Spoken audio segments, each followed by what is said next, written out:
ഒരു കാലത്ത് പുരാതന ചൈനയിൽ 3 പഴയ സന്യാസിമാർ ജീവിച്ചിരുന്നു. അവരുടെ പേരുകൾ ഇന്ന് ഓർമ്മയില്ല. അവർ ആരോടും വെളിപ്പെടുത്തിയിട്ടില്ല എന്നതിനാൽ ചൈനയിൽ അവരെ 3 ചിരിക്കുന്ന സന്യാസിമാർ എന്ന് വിളിക്കുന്നു. അവർ എപ്പോഴും ഒരുമിച്ചാണ് യാത്ര ചെയ്യുന്നത്. അവർ ചിരിക്കുകയല്ലാതെ മറ്റൊന്നും ചെയ്തില്ല. അവർ ഒരു ഗ്രാമത്തിലോ നഗരത്തിലോ പ്രവേശിച്ച് അതിന്റെ പ്രധാന ചത്വരത്തിന്റെ മധ്യഭാഗത്തു നിന്നു പതുക്കെ ചിരിക്കാൻ തുടങ്ങി. പക്ഷേ തീർച്ചയായും അവിടെ താമസിച്ചിരുന്നവരും ജോലി ചെയ്യുന്നവരും വഴിയാത്രക്കാരും എതിർക്കാനായില്ല. ഒരു ചെറിയ ചിരിക്കുന്ന ആൾക്കൂട്ടം രൂപപ്പെടുന്നതുവരെ ചിരിക്കാൻ തുടങ്ങുക. ഒടുവിൽ ആ ചിരി ഗ്രാമത്തിലോ പട്ടണത്തിലോ വ്യാപിച്ചു. ആ 3 വൃദ്ധ സന്യാസിമാർ അടുത്ത ഗ്രാമത്തിലേക്ക് മാറിയ നിമിഷം അവരുടെ ചിരി മാത്രമാണ് അവരുടെ പഠിപ്പിക്കൽ. കാരണം അവർ ആരോടും സഹകരിച്ചില്ല. അവർ അത് സൃഷ്ടിച്ചു. സാഹചര്യം. ചൈനയിലുടനീളവും അവർ സ്നേഹിക്കപ്പെടുകയും ബഹുമാനിക്കപ്പെടുകയും ചെയ്തു.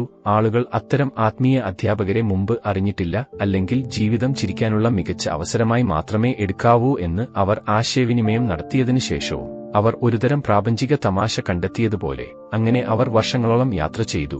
ചൈനയിൽ സന്തോഷവും പരത്തി. ഒരു ദിവസം വരെ വടക്കൻ പ്രവിശ്യയിലെ ഒരു ഗ്രാമത്തിൽ ആയിരിക്കുമ്പോൾ അവരിൽ ഒരാൾ മരിച്ചു. ആളുകൾ ഞെട്ടിപ്പോയി. വയലുകൾ ശ്രദ്ധിക്കാതെ ദൂരെ നിന്ന് ഓടിവന്നു. ആ ദിവസം ഈ നാടകീയ സംഭവത്തോട് മറ്റ് 2 സന്യാസിമാരുടെ പ്രതികരണത്തിന് സാക്ഷ്യം വഹിക്കാൻ അവർ സങ്കടം പ്രകടിപ്പിക്കുകയോ കരയുകയോ ചെയ്യുമെന്ന് അവർ പ്രതീക്ഷിച്ചു. ഗ്രാമം മുഴുവൻ ആ സ്ഥലത്തേക്ക് വന്നു. അവിടെ 3 സന്യാസിമാർ 2 ജീവനോടെയും ഒരാൾ മരിച്ചിരുന്നുവെങ്കിലും ബാക്കിയുള്ള 2 സന്യാസിമാർ കൂടുതൽ കഠിനമായി ചിരിച്ചു. അവർ ചിരിച്ചു നിർത്താൻ കഴിഞ്ഞില്ല. അതിനാൽ ഈ വിശ്വാസത്തിൽ ഈ രംഗത്തിനെ സഹായിക്കുന്ന കുറച്ച് നല്ല ആളുകൾ അവരെ സമീപിച്ച് അവരോട് ചോദിച്ചു, എന്തുകൊണ്ടാണ് അവർ അങ്ങനെ ചെയ്യാത്തത്?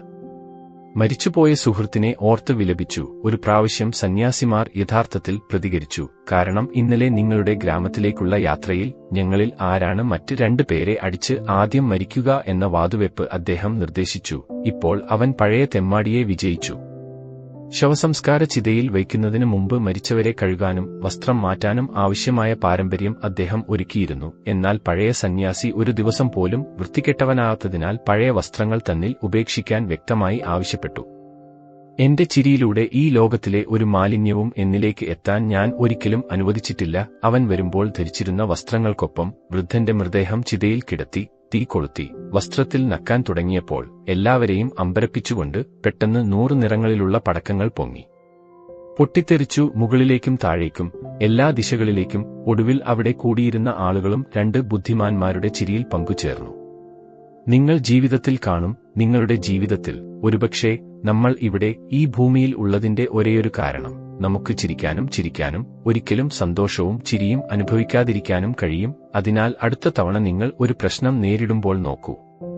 കണ്ണാടി നോക്കി ചിരിക്കുക, കാരണം നിങ്ങളുടെ സന്തോഷമാണ് നിങ്ങളെ ജീവിപ്പിക്കുന്നത്. ഇതാണ് Courage to Act മോട്ടിവേഷൻ കഥകൾ.